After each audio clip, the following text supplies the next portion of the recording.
শান্ত হও, স্থির হও। আচ্ছা, কি দেখলে এমন যে এমন করে চিৎকার করে উঠলে?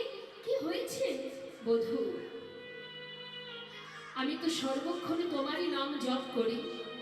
হা বল্লভ প্রাণ বল্লভ বলে ডাকি, হা নাথ প্রাণনাথ বলে চিৎকার করি, কাঁদি। নিঃশ্বাস প্রশ্বাসে যার নাম আমি জপ করি, তার কোলে ঘুমিয়ে থেকে এমন একটা পুরুষের, এক মহাপুরুষের স্বপ্ন কেন দেখলাম আমি? বলি, তাকে দেখবা মাত্রই আমার বলতে যা কিছু ছিল আমি সর্বস্ব তার চরণে সঁপে দিয়েছি। গোবিন্দ বলছে, রাধে, তুমি আমার কোলে ঘুমিয়ে থেকে নিজের বলতে যা কিছু এক মহাপুরুষকে সঁপে দিলে কেন রাধে? সে কি আমার থেকে দেখতে বেশি সুন্দর ছিল? না বধূ, তোমার থেকে বেশি সুন্দর সে নয়, তবে ঠিক তোমারই মতো দেখতে। পার্থক্য কি জানো? তোমার অঙ্গে রাজবেশ, তার অঙ্গে একটা ছিন্ন বসন।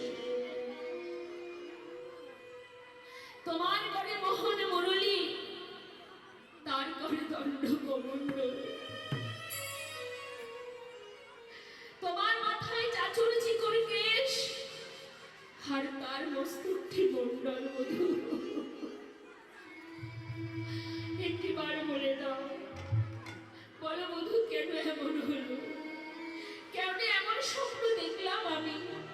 তোমাকে ভালোবেসে যদি কোনো মহাপুরুষের, কোনো পরপুরুষের স্বপ্ন আমি দেখি, বলো বধূ, এই জগতের সবাই আমাকে কলঙ্কিনী বলবে।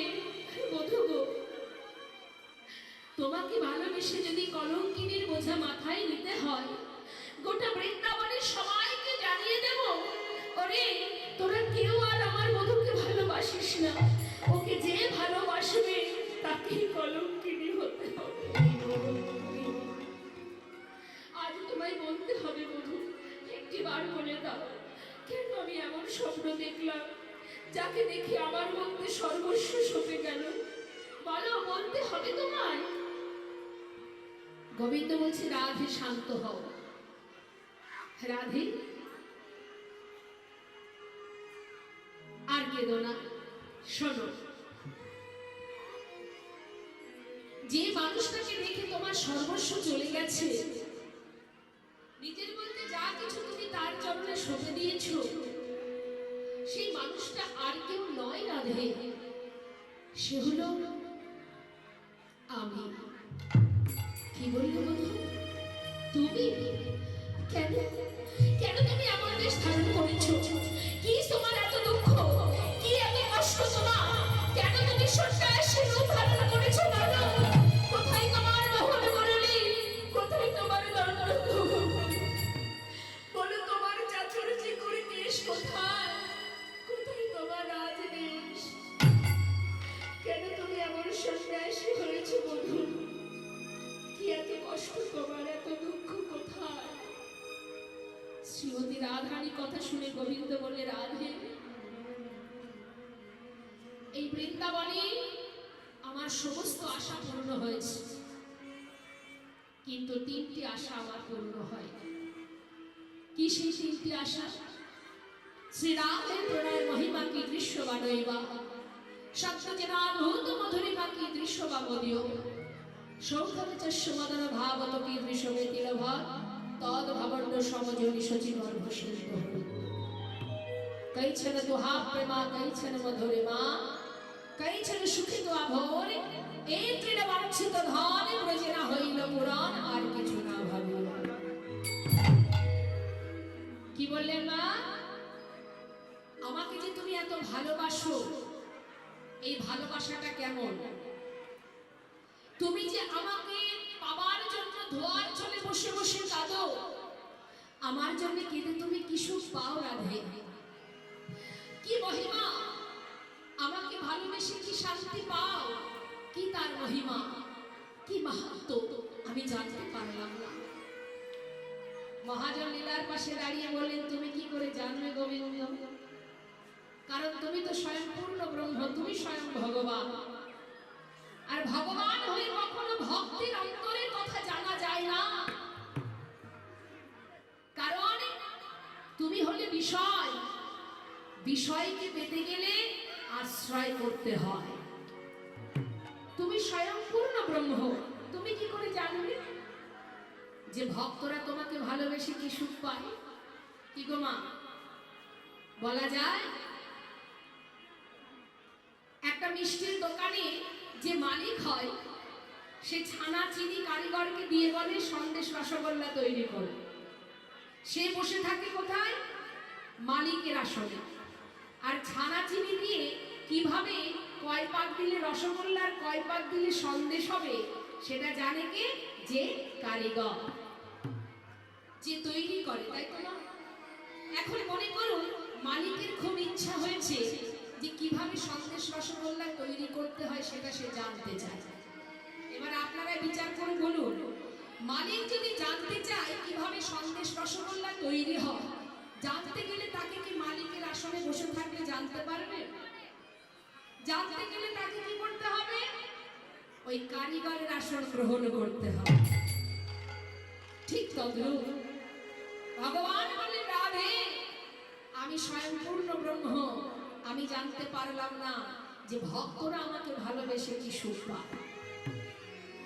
তাই আমার মনে বাসনা যে ভক্তরা যে আমার চরণ সেবা করে আমাকে পাওয়ার জন্য তারা কাঁদে, এই যে সুখ, এই সুখ আমি লাভ করতে চাই। তাই আমি কি ভেবেছি জানো রাধে? আমি তোয়া রূপ কান্তি ধরি, তোয়া প্রেম গুরু করি, হইব আমি নদিয়ায় উদয়। আমি নদিয়ায় যাব সন্ন্যাসী হয়ে, আমি তোমার প্রেমকে গুরু করে, তোমার ভাবকান্তি ধারণ করে, ওই নদিয়ার কঠিন কাকর বালিতে আমি ধুলাই গড়া। হরি বল, হরি বল।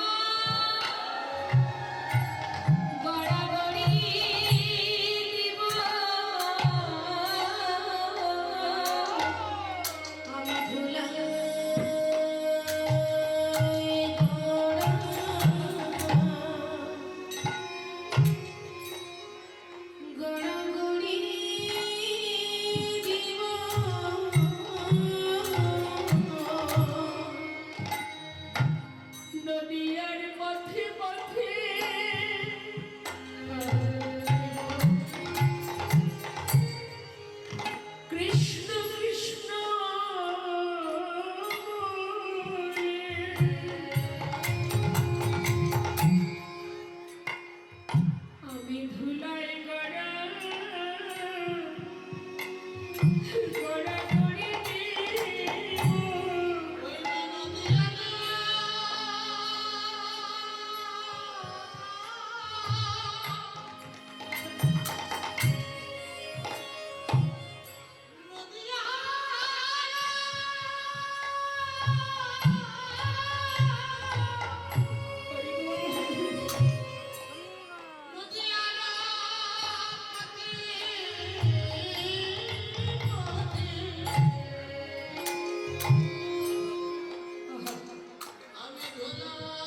যেজন ভালোবাসে সে কি করে সইবে?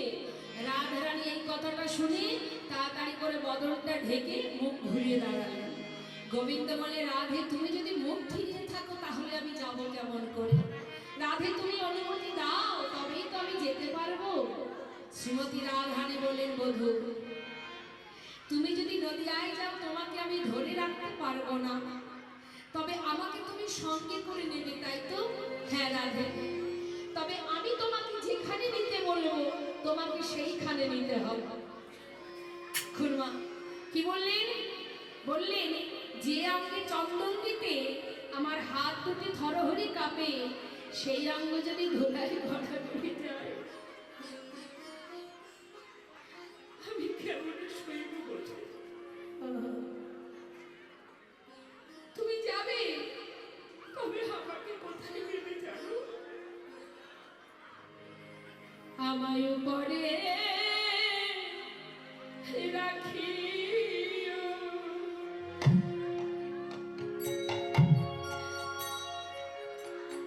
তুমি ভিতরে থাকিও,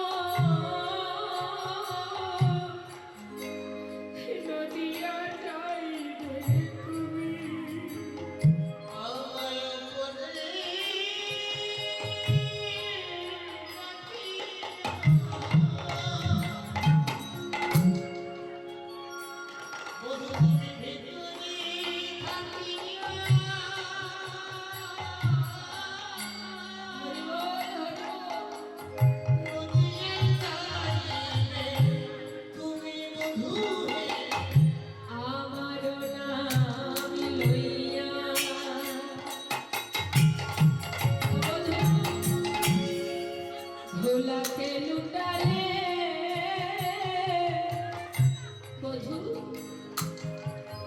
আমার নাম নিয়ে যখন ধুলাই গড়াগড়ি যাবে, আমি কি করব জানো? ওগো বক্ষিতে ধরিব আমি,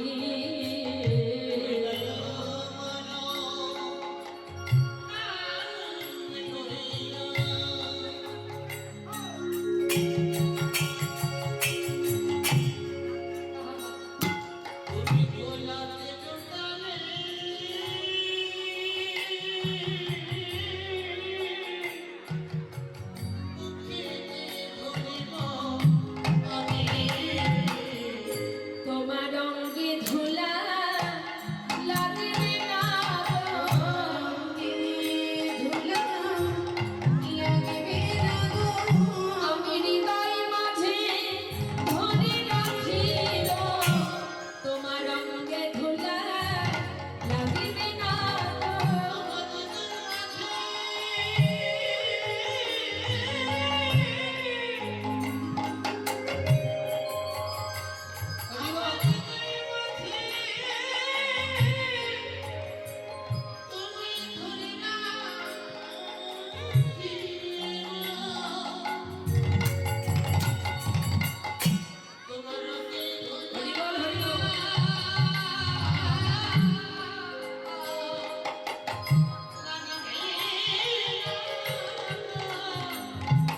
আমার হৃদয় মাঝে ধরে রাখিব,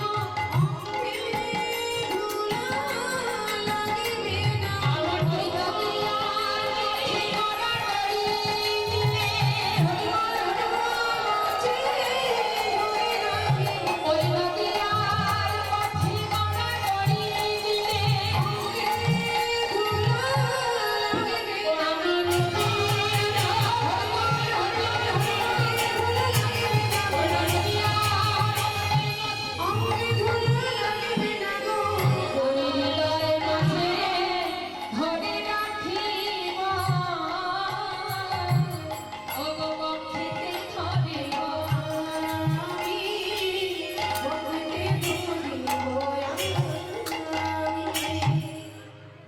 তাই তো মহাজন বললেন, ওপরে রাধা আর ভিতরে কৃষ্ণ। রায় কানু দুই দেহ এক হয়ে নদিয়ায় গৌর হয়েছে। হরে কৃষ্ণ। কি গো মা, মনের মধ্যে কি প্রশ্ন জাগে যে দুই দেহ কি করে এক হয়ে গেল? কি প্রশ্ন জাগে কি? আপনাকে যদি আমি এখন জড়িয়ে ধরি, আপনার দেহ আমার দেহ এক দেহে পরিণত হবে? তাহলে রাধা কৃষ্ণের দুটো দেহ এক হয়ে গেল, এটাই তো মনের মধ্যে কৌতূহল আসতেই পারে। কি করে সম্ভব? শ্রীমতী রাধারানী কিন্তু কোনো মায়ের গর্ভ থেকে বৃন্দাবনে আসেনি, তাই তো? কে রাধারানীর মা? কে জানা নেই? না, এর আগে একবার এসেছিলাম, তখনও বলে গিয়েছিলাম। শ্রীমতী, হ্যাঁ, পদ্ম ফুল। হরে কৃষ্ণ। যখন গোলক ধাম থেকে রাধারানী এসেছিলেন, গোবিন্দের বাম অঙ্গ থেকে সৃষ্টি, ভগবানের বাম অঙ্গ থেকে সৃষ্টি রাধারানী আল্লাহাদিনী শক্তি রশ্মা এসেছিলেন পদ্ম ফুল থেকে কৃত্তিদার ঘরে। কৃত্তিদা লালন পালন করে বড় করেছিলেন রাধারানীকে, তিনি নিঃসন্তানী ছিলেন। তাই শ্রীমতী রাধারানী গোবিন্দের বাম অঙ্গ থেকে সৃষ্টি বলে রাধারানী আর গোবিন্দ তাদের দেহ দুটো হতে পারে, আত্মা কিন্তু একটাই। তাই তো শাস্ত্রে বারবার আমাদের জানিয়ে যাচ্ছেন, রাধা কৃষ্ণ এক আত্মা, দুই দেহ ধরি অনন্য লীলাসে আস্বাদন করি। এবে সেই দুই দেহ হলো চৈতন্য গোসাই। রাধার ভাব রসাস্বাদিতে দহে হলে এক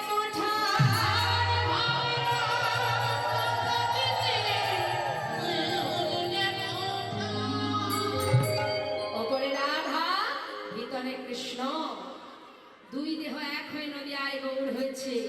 তাই কখনো রাধা ভাবে বিভোর হন, কখনো কৃষ্ণ ভাবে বিভোর হন। আজ তিনি কৃষ্ণ ভাবে বিভোর হয়ে গৌরীদাসের গলাটা জড়িয়ে ধরে তিনি নয়নের জলে বুক ভাসিয়ে কাঁদছেন আর রাধা রাধা বলে ডাকছে। মহাজন বললেন, দেখো এ রাধা রাধা জপে তারা পরম জগতে, সুরধুনী ধারা বহে অরুণ নয়নে। জপে তারা পরম জগতে, সুরধুনী ধারা বহে অরুণ নয়নে।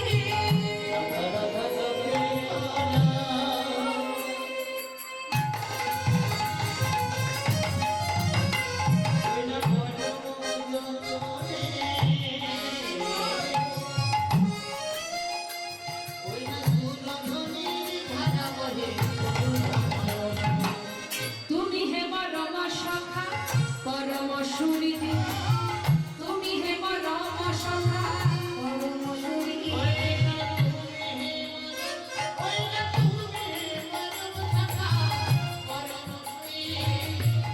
আমার মনের কথা তোমাতে দিদি, আমার মনের কথা তোমাতে দিদি। সকলে যেন ভাই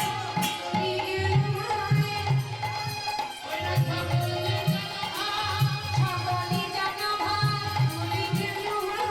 ভেদার ভাব ভেদে সকলে যেন ভাই। কি বললেন?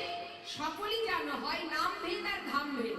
শুধু নাম বদলেছে আর ধাম বদলেছে, কিন্তু তুমি তো সকলেই জানো, সবই জানো। কাকে বলছি?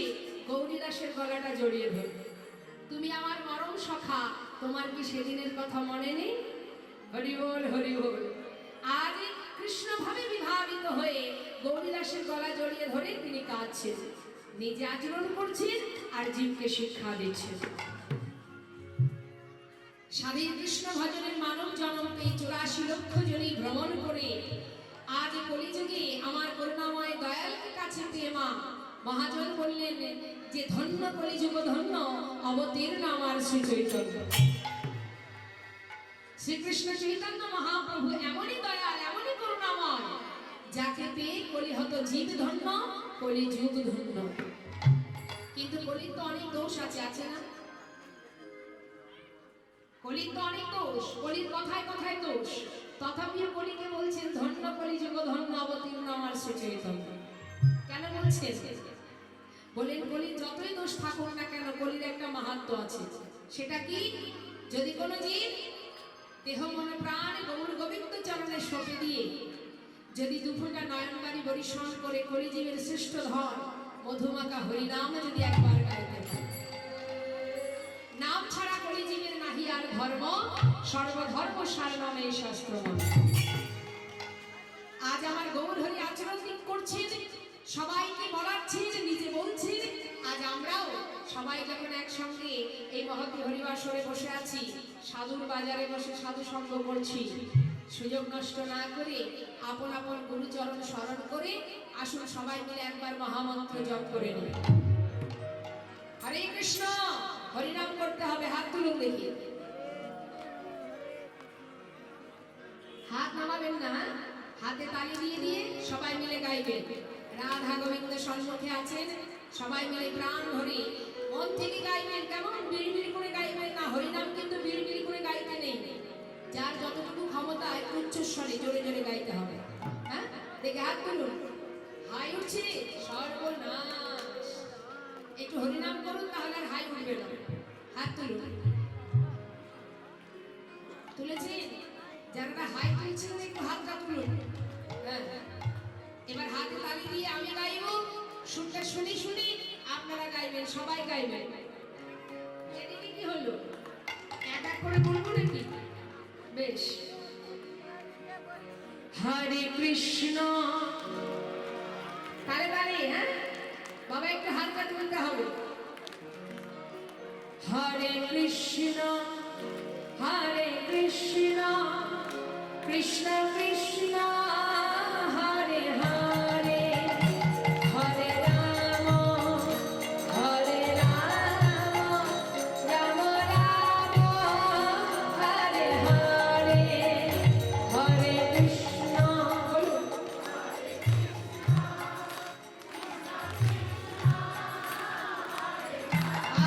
সাধু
নদিয়ার চাঁদ আমার গৌর সুন্দর সেই বৃন্দাবনের ভাব প্রকাশ করছেন।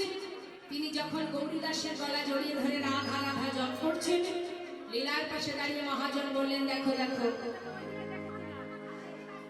এ রাধা